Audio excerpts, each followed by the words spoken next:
Buenas tardes, señoras y señores, queridos amigos, muy queridos alumnos.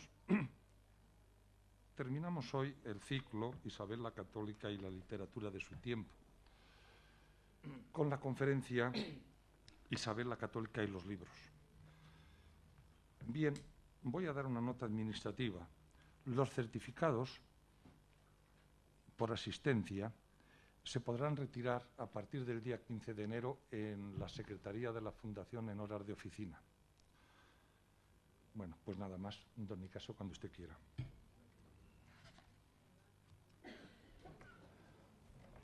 Voy a empezar recordando algunos aspectos que hemos visto en días anteriores. Esto no es mío, ¿no? Es que es nuevo. Ya. Bueno, digo que voy a empezar recordando algunos aspectos que habíamos indicado en días anteriores para centrarnos de inmediato en el asunto de esta conferencia final. Según hemos visto, no parece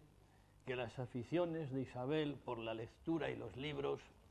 remonten a su más tierna infancia, pues a lo que sabemos,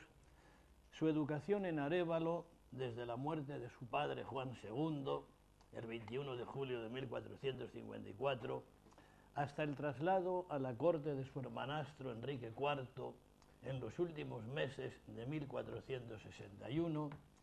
se realizó en un entorno reducido y recoleto, en condiciones de cierta penuria económica y sin la intervención de los eximios preceptores que en su testamento había establecido su progenitor, es decir, el obispo Lope de Barrientos, el prior Gonzalo de Illescas y el camarero Juan de Padilla. Más en concreto, la etapa bulense, cuando Isabel cuenta entre 3 y 10 años, se caracterizó por una enseñanza muy somera en contenidos, con un primer momento hasta alrededor de los 7 años, en que la madre, con una implicación más personal y con una comunicación asidua en portugués, se limitaría a inculcarle algunas normas de buena conducta, unas someras pautas de comportamiento y luego alguna breve oración. Más tarde, hacia los 7 años, con esas divisiones que ha establecido Isabel Beceiro en estudios anteriores, la cito expresamente porque la veo aquí, Isabel debió pasar a una segunda fase de instrucción dirigida por los frailes del convento de San Francisco, durante la cual asimilaría por un lado nociones esenciales de doctrina cristiana y por otro accedería al aprendizaje de las primeras letras, los rudimentos de escritura y las operaciones elementales de cálculo. Así las cosas, Isabel, durante el periodo de Arévalo, se concentraría casi exclusivamente en cartillas escolares y compendios de principios religiosos, amén de algún cuaderno musical. Situación bien distinta a la que también nos hemos referido en días anteriores, que recuerdo ahora, se plantea durante los 7 años aproximados que vivió en la corte de Enrique IV, fines de 1461, septiembre de 1467, donde hubo de continuar su educación, que además de reforzar el ejercicio del portugués, así como el ahondamiento en cuestiones religiosas y devocionales, abarcaría la profundización en la escritura junto a una formación complementaria de índole más estrictamente cortesana, donde la música, el canto y el baile ocuparían un puesto destacado, mientras que se ejercitaba en la equitación, la práctica cinegética y el aprendizaje de unos cuantos juegos de mesa, ajedrez y cartas singularmente. Asimismo, durante estos años, además de desarrollar el gusto por los espectáculos caballerescos y las representaciones dramáticas, la infanta hubo de absorber también otros saberes, sobre todo los que desde la segunda mitad del siglo XII se consideraban imprescindibles en la educación de príncipes y nobles. Vale decir, las colecciones de Exempla, la literatura nómica y los Specula Principum, los espejos de príncipes, así como seleccionados libros de historia, diversos tratados legales comentados o no, y tratados con biografías femeninas, donde encontraría paradigmas de mujeres célebres a las que podía tomar como modelo. Además, puede darse por seguro que fue en esa corte donde la futura reina comenzó a relacionarse con muchos escritores, a apreciar la literatura, a asimilar los beneficios que conllevaba el mecenazgo, a desarrollar sus aficiones lectoras y a tomar viva conciencia del valor de los libros, aficiones que mantuvo durante los meses que pasó junto a su hermano Alfonso, de septiembre de 1467 a julio de 1468, cuya corte, pese a su duración efímera, conoció también una sólida efervescencia cultural. Desde ahora, y ya vamos a entrar en la materia más concreta de hoy, Isabel no va a abandonar nunca el apego a la lectura y los libros. De modo que si la dedicatoria de sus obras a reyes, príncipes, nobles y altos eclesiásticos fue un hábito muy extendido, en el caso de Isabel, quienes se las dirigen cuentan con la certeza de que gozarán del aprecio personal y directo. En tal sentido, por más que resten unas pocas referencias en textos anteriores, sabemos que el primer libro que se le ofrenda, poco después de la jura de Guisando, es ese texto que he citado en otras ocasiones, El jardín de nobles doncellas, de Fray Martín de Córdoba, al que se sumarán otros muchos hasta su muerte. Esa afición por la lectura la mantendrá ya Isabel toda su vida, concibiéndola como parte de su afán integral por la ampliación de sus conocimientos, que transmite incluso a quienes la rodean, pues como resalta Juan de Lucena en su epístola exhortatoria a las letras, dice Lucena, jugaba el rey, éramos todos taúres, estudia la reina, somos agora estudiantes. Dechados notables de tales apetencias, traslucen por un lado el celo por expresarse con exquisitez en la lengua habitual y por otro su decisión de aprender latín en la madurez. Debe entenderse asimismo que sus intereses como lectora y como aprendiz de distintos saberes constituyen no más que una fracción de sus vastos intereses culturales, esos que hemos resaltado también, que abarcan desde la arquitectura a las artes plásticas, desde la música a la celebración de acontecimientos religiosos y profanos, desde su comprensión de la trascendencia que suponía la difusión del castellano, a su preocupación por elevar el nivel cultural de la corte, apoyando el establecimiento en la misma de intelectuales y humanistas sobresalientes, desde el acicate para que los vástagos de la nobleza lograran una ilustración provechosa, hasta el aliento para que sus hijas, y no solo el hijo, como va a ocurrir luego desde Carlos I, recibieran una educación esmerada. Como consecuencia de esa pluralidad de lecturas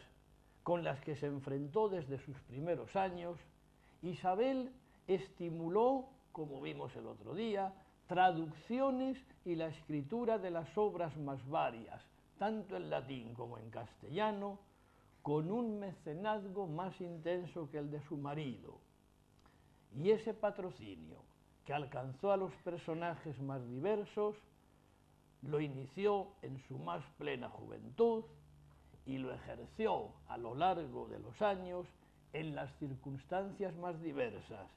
desde los momentos de más tranquilo sedentarismo en la corte hasta en sus desplazamientos con motivo de operaciones militares, fiestas o visitas a ciudades. Evidentemente, las aficiones lectoras y culturales de Isabel se manifiestan en la constitución de su biblioteca, sobre cuyos fondos, pese a la dificultad de catalogarlos por la itinerancia de la corte, restan noticias concretas gracias a unos cuantos inventarios elaborados en vida de la reina como consecuencia de circunstancias muy diversas. El primer inventario de libros, que voy a llamar A, se encuentra formando parte de un documento conservado en el Archivo General de Simancas,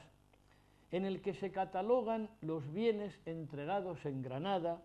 a la princesa viuda Margarita de Austria el 29 de septiembre de 1499, en presencia de sus embajadores, cuyo rótulo es el siguiente: libro de las joyas de oro y plata, perlas y piedras y otras cosas de hacienda, de la cámara de la muy alta y muy excelente princesa de Castilla, las cuales se entregaron a su Alteza en la ciudad de Granada en 28 días de a septiembre de 99 años, en presencia de Museur, o sea, de Messier, diríamos hoy, de Messier, de Saint-Piquet y de Messier de Beguet, sus embajadores, los cuales son las siguientes. Viene una relación de joyas, de vestidos, etcétera, y de libros. La riqueza, efectivamente, del inventario es impresionante. Collares, cadenas, perlas, sortijas, piezas diversas de oro y plata, ropa, tapicería, alfombras, ornamentos, pinturas. Y como parte de esa riqueza se incluye una lista de libros que hace 50 y tantos años Sánchez Cantón cifró en 20, pero que según mi propio recuento asciende a 31. Un segundo inventario de libros, que vamos a llamar B1, proveniente del libro de la recámara de la reina Isabel y publicado ya por Clemencín en 1820, registra los cargos de 52 libros que se hicieron al camarero Sancho de Paredes, al que se tomaron cuentas en 1501. Ese inventario lo vamos a llamar B1. Este catálogo, del que Clemencín no facilitó la asignatura, no se ha podido localizar hoy por falta de datos. Sin embargo, Elisa Ruiz, que acaba de publicar hace unos días un libro monumental sobre la biblioteca de la reina, un libro que no he podido tener en cuenta para lo que voy a decir, para lo que ya estoy diciendo y para lo que voy a decir, porque lleva una semana, pero en fin, habían aparecido artículos de ella antes. Elisa Ruiz, encontró en el Archivo General de Simancas una nómina que publicó el año pasado, en la que consigna la entrega de gran parte de los citados libros a Juan Velázquez en el año de 1505 bajo el siguiente rótulo: libros, cargo a Juan Velázquez, año de 1505, que se cargan al dicho Juan Velázquez, que recibió el dicho Sarabia en su nombre, del camarero Sancho de Paredes, los libros que adelante serán declarados en la manera siguiente, y viene la lista. Esta segunda relación, que llamaremos B2, consta de 41 entradas, de las cuales 2 se refieren a unos cultres y por tanto los libros se reducen a 39 ejemplares. Tanto Clemencín como Elisa Ruiz coinciden en indicar en que por el contenido de los textos debieron ser los usados para la educación del príncipe don Juan y sus hermanos. El tercer inventario, también preservado en el Archivo General de Simancas, lo formó en noviembre de 1503 Gaspar de Gricio, secretario de los reyes, quien, como el catalogador de A, mechó las relaciones de libros con un minucioso censo de joyas, tapicerías, instrumentos musicales y objetos de oro y plata que se encontraban en esa fecha en el Alcázar de Segovia y que guardaba Rodrigo de Tordesillas. El largo título con que se rotuló este catálogo, que vamos a llamar C1, es el siguiente: libro de las cosas que están en el tesoro de los alcázares de la ciudad de Segovia, en poder de Rodrigo de Tordesillas, vecino el regidor de la dicha ciudad, el cual hizo Gaspar de Gricio, secretario del rey don Fernando y de la reina doña Isabel nuestros señores, por mandado de la reina Nuestra Señora. Vio y puso por inventario todas las joyas y cosas de oro y plata y tapicería y libros y otras cosas que en el dicho tesoro se hallaron en el mes de noviembre del año del nacimiento de nuestro Salvador Jesucristo, de 1503 años. Y todas las cosas de oro, y piedras, y aljófar, y plata, fueron vistas y pesadas, y tocada la ley del oro por Diego de Ayala y Jerónimo de Bruselas, plateros residentes en la corte de sus altezas, socargo del juramento, que para ello primero hicieron, lo cual todo susodicho se puso y asentó por escrito en este libro en la manera que se sigue. Este inventario, repito, que vamos a llamar C1, contiene alrededor de 200 libros, según Clemencín 201, según Ferrandis 198, según Elisa Ruiz 195, alrededor, digo, de 200 libros, pues es posible que algunos investigadores hayan repetido por error algunos títulos.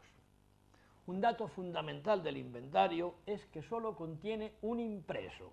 El espejo de la vida humana, de Rodrigo Sánchez de Arévalo, que sin duda, por la fecha del inventario, tiene que corresponder a la edición de esta obra publicada en Zaragoza por Paulus Urus en 1494. Elisa Ruiz acaba de dar cuenta de una segunda copia de este documento que llamamos C2, que comprende la lista de libros entregados el 25 de junio de 1505 a Juan Velázquez, personaje que desempeñó un papel relevante en la testamentaría de la reina, de modo que el documento podría representar el paso a sus manos de los objetos custodiados anteriormente por Gricio. Ahora, la relación ha quedado reducida a 157 entradas que, salvo en alguna alteración en el orden de los ítems, guarda una coincidencia sustancial y hasta esa altura, o sea, hasta el número 157, con el catálogo del año 1503. El hecho de que el censo se interrumpa en el número 57 puede explicarse por distintas razones. La primera, que el documento esté incompleto. La segunda, que en ese espacio de tiempo se hubiesen retirado del fondo primitivo los ejemplares que faltan. La tercera, que se haya extraviado un pliego que contuviera las entradas que faltan, ya que el último número de la lista coincide con el final del pliego 161. En cualquier caso, la existencia de un único impreso, los títulos y las características de algunos de los libros y el hecho de que se guardaran en el Alcázar de Segovia, donde desde épocas anteriores se custodiaba el tesoro real, y fíjense que los libros están incluidos en un inventario del tesoro,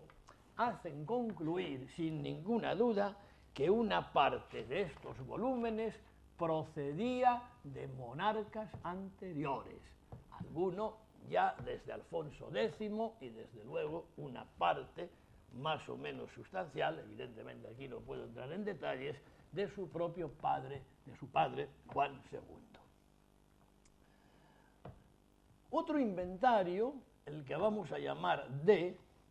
es un lote de 102 libros, conservado también el inventario en el Archivo General de Simancas, guardados junto a joyas y enseres varios en 16 arcas de la recámara de la reina.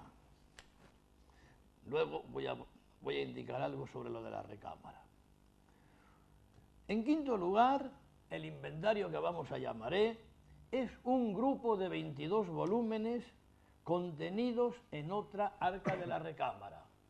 Como es bien sabido, de las arcas de la recámara solo la reina poseía llave,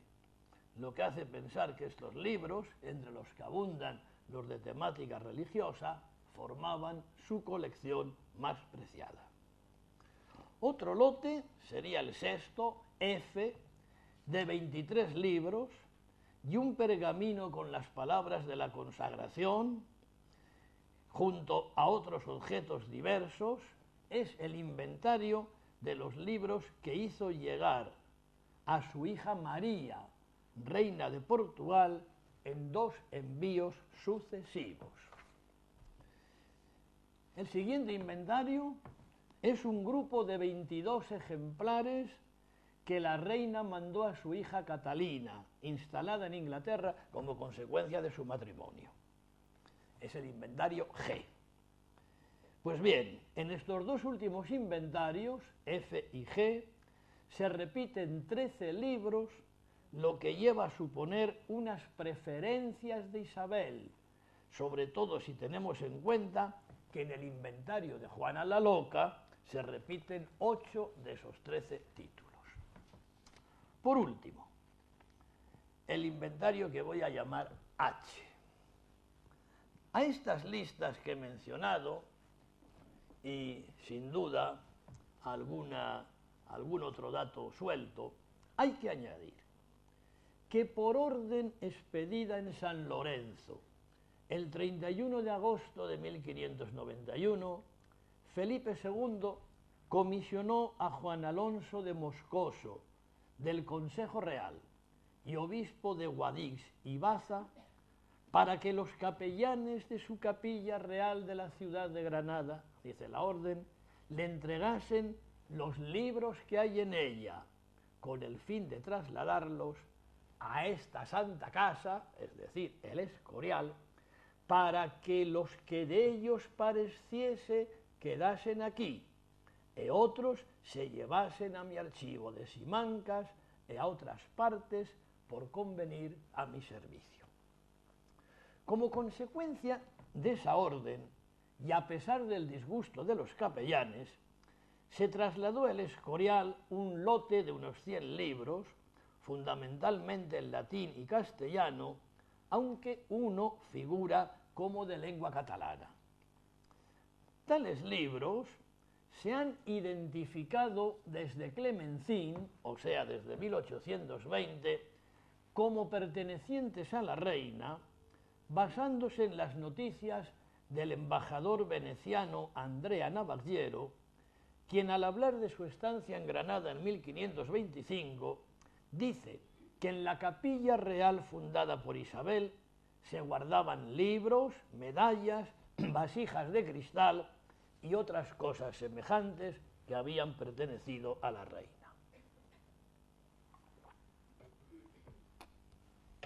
No cabe duda de que en la capilla real granadina se conservan aún ricos libros litúrgicos pertenecientes a Isabel, lo que prueba que no se devolvieron todos, incumpliendo la orden de Felipe II. Esos libros, sin embargo, no debieron llegar a Granada, como pensaba Navagliero, Clemencín y otros, no debieron llegar a Granada tras la muerte de la reina, primero porque no se menciona tal legado en el testamento, y segundo, porque los libros fueron vendidos en almoneda tras su muerte, de modo que su procedencia hay que buscarla en el tiempo durante el que la reina vivió en la ciudad de Granada, si bien a los mismos pudieron añadirse otros, acaso libros de Hernando de Talavera, de lo que hay indicios en el mismo inventario. En cualquier caso, conservamos la copia de esos libros trasladados que lleva por título Relación en memoria de los libros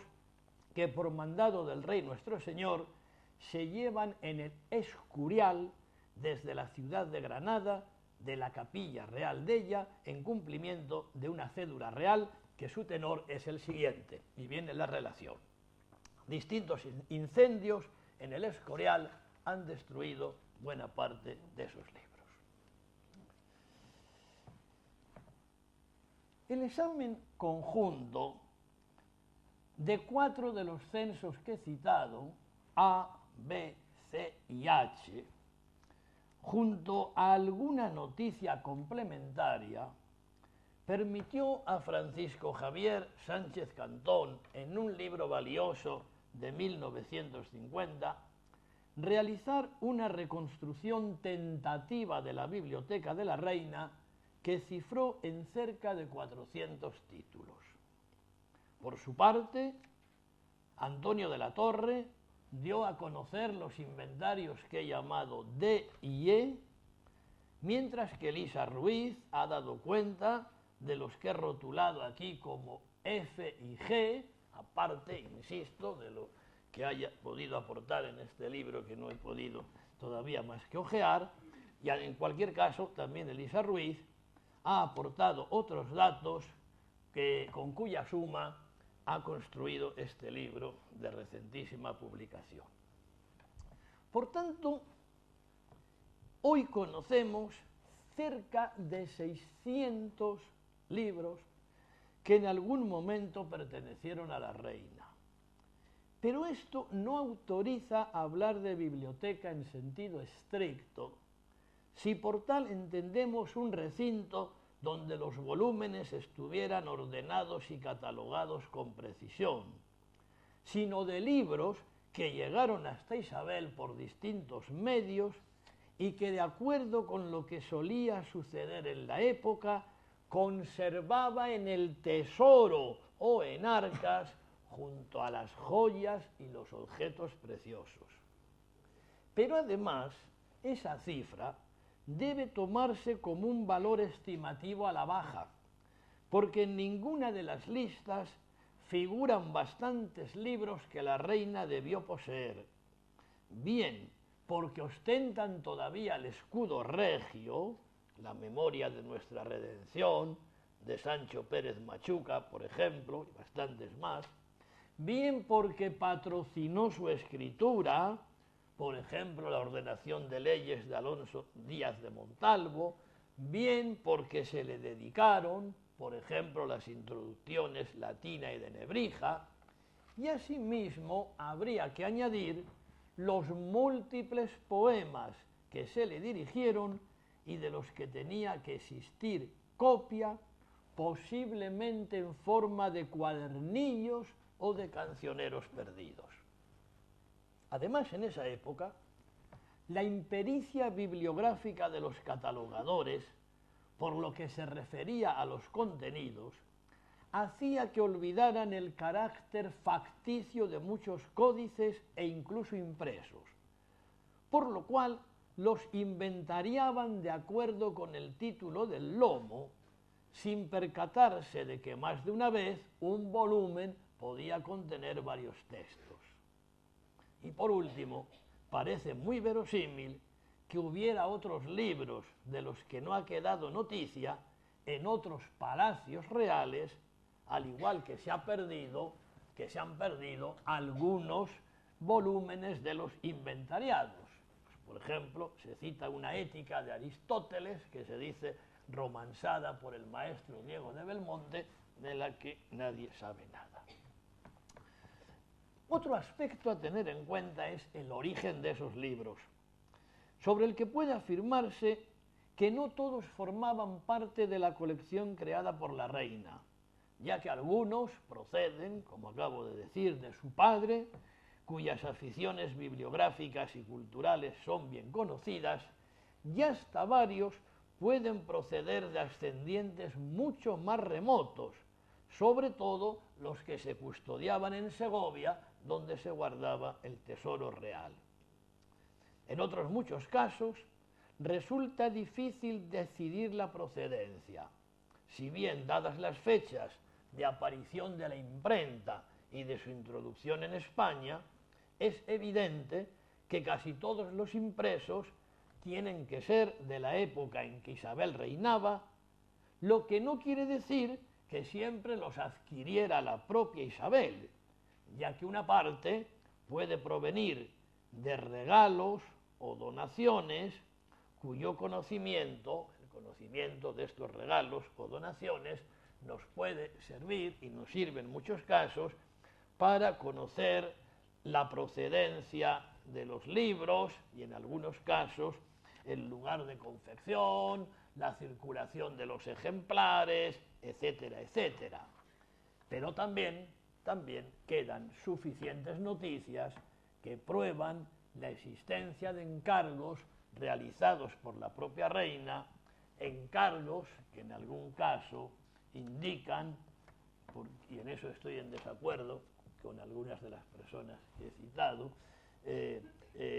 prueban un interés bibliográfico, incluso bibliofílico de la reina. El ejemplo que yo les ponía el otro día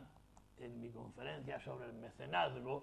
de esa Vita Christi de Ludolfo de Sajonia, la traducción de Ambrosio de Montesinos, que decía: cuando la reina ya sabe que se está imprimiendo en Alcalá, a pesar de todo, según sabemos por las cuentas de Gonzalo de Baeza, pide que se le haga también una copia manuscrita llena de miniaturas, ilustrada, etcétera. Es decir, ella quiere tener el auténtico libro de lujo para ella, y efectivamente, sabiendo que en unas semanas o en unos meses ese libro iba a estar impreso, si no tuviera un afán bibliográfico, no hubiera hecho esta petición. Y evidentemente hay otras noticias que atestiguan también los gastos en libros de la reina. Por ejemplo, el 26 de abril de 1500 concede a Íñigo de Mendoza 15.000 maravedíes para una compra de ejemplares, y tenemos también noticias de sus gestiones para la difusión de algunos textos. Por ejemplo, en 1503, consciente de las dificultades de obtener manuscritos en préstamo, se dirige a Perafán de Rivera pidiéndole un códice de San Juan Crisóstomo para una edición de su comentario a San Mateo que se planeaba en Sevilla. Si pasamos ahora a la factura de los libros, es decir, a los elementos materiales que los componen, los catalogadores son más cuidadosos y casi siempre la precisan al hacer una distinción entre los manuscritos denominados de mano y los impresos llamados de molde, que constituyen un número menor. En el caso de los primeros, de los manuscritos, se suele determinar la materia scriptoria, en pergamino, en papel o la mezcla de ambos soportes, y de vez en cuando el tamaño, de a folio, de folio grande, de marca mayor, de pliego entero, de a cuarto, de cuarto de pliego, de a octavo. También en algunos casos se precisa el tipo de encuadernación, en tablas, con las coberturas de cuero coloradas, las coberturas de cuero azul, las coberturas de cuero colorado y 2 manos de latón, guarnecido en cuero amarillo, con unos asientos de manecillas de plata, e incluso a veces se nos indica el estado de la encuadernación, con unas tablas de cuero coloradas viejas. Lógicamente, los libros de horas y otros textos litúrgicos llevaban habitualmente una encuadernación muy cuidada. Citaré, por ejemplo, dos encuadernaciones de unas horas escritas de mano, historiadas, es decir, con miniaturas,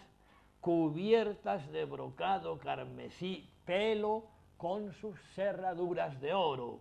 o un misal romano escrito de mano, cubierto de terciopelo negro con sus cerraduras de plata dorada.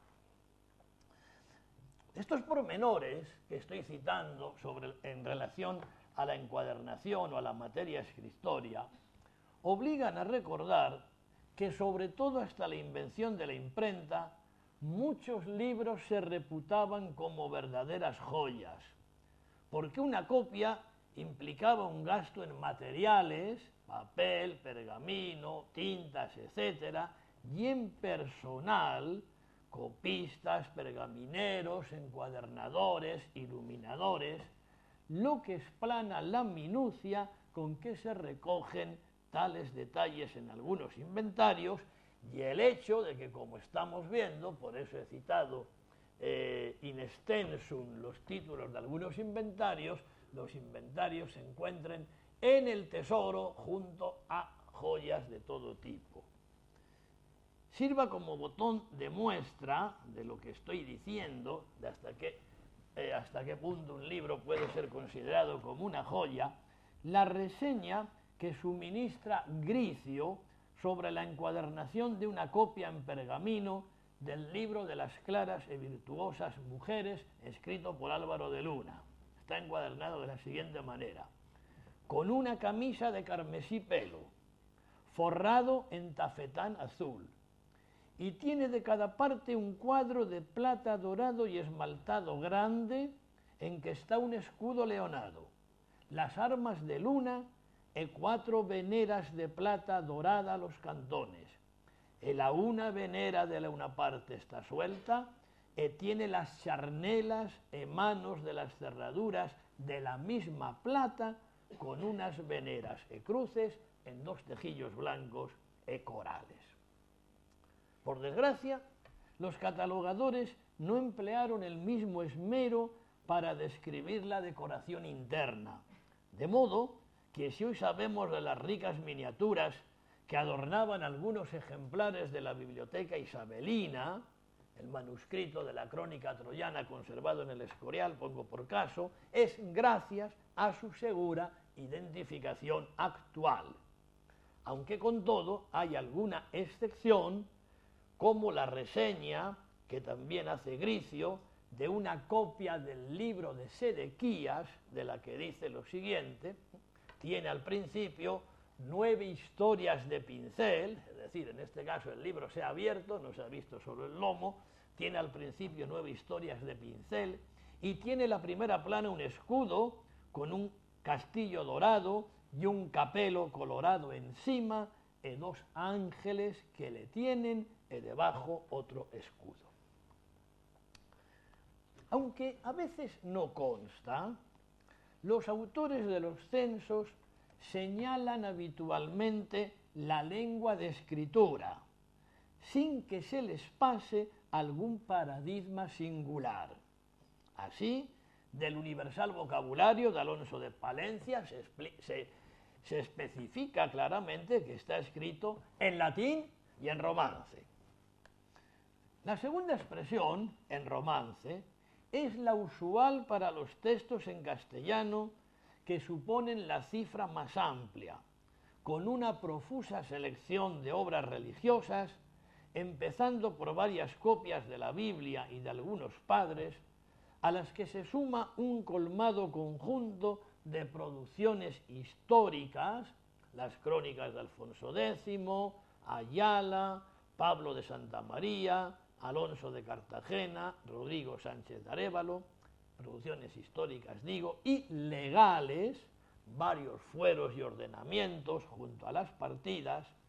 Vale decir, libros históricos y legales, vale decir, libros que aportaban experiencias del pasado y disposiciones de gobierno. Asimismo, no podían faltar textos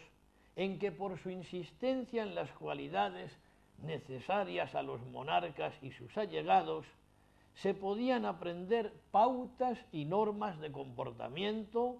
ceremonial cortesano y administración. De ahí los manuscritos de ejemplarios, el Calila Edimna, con notas autógrafas, con anotaciones autógrafas de la reina, el libro del conde Lucanor. Colecciones de sentencias, las flores de filosofía, los bocados de oro, y una nutrida sección de espejos de príncipes, entre los que junto a varios de los más célebres autores se mencionan bastantes textos, casi todos de mano, no siempre de sencilla identificación. En este mismo saco hay que incluir los compendios de biografías femeninas, como el libro de las claras y virtuosas mujeres de Álvaro de Luna, que acabo de citar, al que habría que adicionar al menos el tratado que Martín de Córdoba dedicó a la joven Isabel, por más que no conste en ninguno de los inventarios conservados. Otro lote enlaza con las diversiones cortesanas, así los tratados cinegéticos, de los que se citan 2 sobre montería y 1 sobre cetrería, los libros sobre juegos de mesa, entre los que se halla el dirigido por Alfonso X sobre el ajedrez, algún texto de música y danza, unos cuantos de ficción caballeresca, una copia del cancionero de Baena, que por la descripción que se hace no corresponde al ejemplar conservado, y varios poetas cancioneriles, Mena, Pérez de Guzmán, el comendador Román, a los que sin duda habría que incorporar no pocos sin inventariar, pero cuya posesión por la reina aseguran las dedicatorias. Un conjunto de clásicos en versión castellana, Aristóteles, Séneca, Plutarco, Virgilio, Plinio, alguna obra filológica y una amplia porción de obras religiosas completan la relación. Siguen en número los libros escritos en latín, entre los cuales, además de varias copias de textos bíblicos y de comentarios morales y religiosos, desde padres de la Iglesia a hagiografías, tropezamos con unos cuantos autores clásicos, Tito Livio, Cicerón, Plinio, Verbigracia. Vocabularios, gramáticas y textos de retórica, desde Prisciano o Donato a los contemporáneos Nebrija o Palencia. Y como recuerdo de días felices, 5 cartapacios de cuando al príncipe se mostraba latín. Por último, unos pocos libros emplean el italiano, por ejemplo, la Fiammetta de Boccaccio y los Trionfi de Petrarca. El francés, hay una versión de Jacobo de Vorágine y algunos pocos textos más. El catalán, una suma de colecciones, y al menos uno, el gallego-portugués, ya que aparecen reseñadas las cantigas de Santa María de Alfonso X. ¿Qué pasó con estos libros? En su testamento, la reina estipulaba, de acuerdo con las costumbres de la época, que para saldar sus deudas se vendieran en pública moneda sus ropas, joyas y otras cosas de mi cámara, entre las que obviamente se encontraban los libros, aunque no se citaran de manera expresa. Para la tasación de los distintos bienes se nombraron expertos cuyo método de trabajo queda fielmente reflejado en las certificaciones que se levantaron, de acuerdo con las cuales comprobamos que se practicaba una separación o un desglose de los distintos componentes. En el caso de los libros, lo ha estudiado también Elisa Ruiz, se valoraban las historias, es decir, las miniaturas, las escenas pintadas pictóricamente, se valoraba lo que eso costaba. Y a continuación se valoraba, se tasaba la escritura, el pergamino, las letras iluminadas, las viñetas y otras iluminaciones menudas. Ese peritaje lo realizaba un especialista en artes plásticas, un iluminador. Y después intervenía el orfebre, quien hacía un cálculo de los metales nobles, el oro, la plata, la clase de encuadernación y la factura, es decir, pergamino, papel, etc. Y la suma de todos estos elementos parciales determinaba el precio final con el que se iniciaba la puja en la almoneda. En algunos casos conocemos el nombre de los compradores: Juana de Aragón, duquesa de Fría y condesa de Haro, adquirió varios ejemplares, cosa normal en una mujer de la familia de Haro, que pertenecía por tanto a una de las grandes familias nobiliarias que habían destacado por el mecenazgo en el siglo XV. Mientras que María de Velasco compró la parte de la librería y de los libros muebles que habían pertenecido al príncipe don Juan, un conjunto que pasó al Palacio Real de Arévalo, donde vivía la familia de Velázquez de Cuéllar Velasco y que ha estudiado recientemente Juana María Arcellus, a quien también veo en la sala. En fin, según algunos, la falta de disposiciones concretas sobre la conservación de los libros es una prueba de que la reina no era bibliófila. Pero quienes así argumentan, y lo respeto enormemente, olvidan que en ese momento, o sea, en el siglo XV, disponer la enajenación de libros tras la muerte era costumbre extendida entre los bibliófilos más destacados. Recordaré solo un ejemplo, posiblemente del mayor bibliófilo del siglo XV. El marqués de Santillana dispone en su testamento la venta de 100 ejemplares de su biblioteca para pagar mandas piadosas para la salvación de su alma. Y como este ejemplo se podrían citar todos los que se quieran. Y es justamente su hijo, posteriormente, el que al darse cuenta de que esto no se puede hacer, dispone que los libros de la familia queden ligados al mayorazgo, que no se puedan alienar, que no se puedan vender, y gracias a eso se conservan tantos libros de Santillana que en parte fueron reconstruidos en el libro de Mario Cid. Por el contrario, los encargos realizados por Isabel, la compra de no pocos ejemplares y su dilatada labor de mecenazgo literario fuerzan a pensar lo contrario, es decir, a destacar la fascinación de Isabel por los libros como parte de sus inclinaciones culturales, lo que esclarece las múltiples loas que en ese sentido se le dedicaron, y algunas de las cuales me he referido en las conferencias anteriores, entre todas las cuales resaltaré hoy, para rematar mis palabras, el lamento del humanista Lucio Marineo Sículo, quien a la muerte de la reina pensaba que había desaparecido la esperanza para los hombres buenos y eruditos. Pero me permitirán que en lugar de terminar con esta cita de Lucio Marineo Sículo, termine con un ejemplo que quizás se entienda mejor en una época en que todo se mide económicamente. Ayer a las 10:10 de la noche recibía un mensaje telefónico que me decía: los niños han llegado sanos y salvos.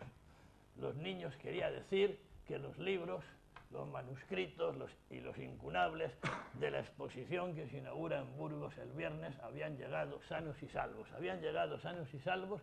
custodiados por 4 jeeps y una tanqueta de la Guardia Civil, porque esos, los 60 ejemplares de los cuales 30 no se han expuesto nunca, están valorados en 180 millones de euros. De ahí pueden deducir, entre otras cosas, también lo que ha habido que pagar por los seguros. Pero estos precios es lo que ustedes deben pensar a veces cuando tienen un libro en la mano, cuando tienen un manuscrito de esta época, cuando tienen un incunable, un manuscrito que ha pasado por las manos de Isabel y de los que quedan ejemplares únicos, pues que ese libro está tasado en 3, en 4 millones de euros y que evidentemente sería peor todavía que esa tasación el hecho de que se perdiera. Yo quiero terminar también agradeciendo a todos los que han aguantado este ciclo de conferencias y espero que les haya servido de algo. Nada más y muchas gracias. Muy bien, muchachos. Lo de los niños me ha gustado mucho. Y las tanquetas. Mira cómo te aplaudo. Muy bien. Bien. Muy bien. Muy bien, muy bien. Muy bien. Muy bien. Muy bien. Muchas gracias por su atención. Se cierra la sesión. Se levanta. Muy bien. Han llegado...